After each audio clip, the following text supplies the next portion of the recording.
នេះឡានភ្លេចដោះប្រាំងដៃតើឡានបោះបង់ខូចអត់បាទអញ្ចឹងប្រិយមិត្តអរគ្នាមកស្រាយចម្ងល់ឥឡូវនេះខ្ញុំបាទកំពុងនៅក្នុងរថយន្ត Ford Ranger បោះតាក់ 3.0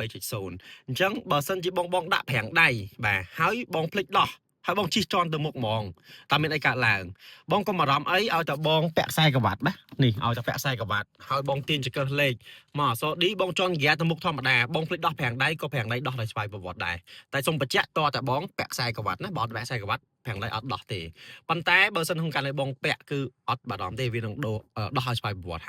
ហើយរបៀបនៃការដោះនឹងដាក់បើបងអាចធ្វើការដោះមុនចេញធ្វើដំណើរក៏ល្អដែរអញ្ចឹងឥឡូវនេះឡានកំពុងតែជាប់ប្រាំងដៃអញ្ចឹងការដាក់ប្រាំងដៃគ្រាន់តែឆ្កឹះឡើងលើមួយប៉ុណ្ណេះមក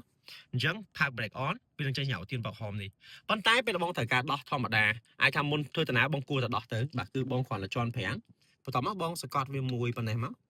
អញ្ចឹង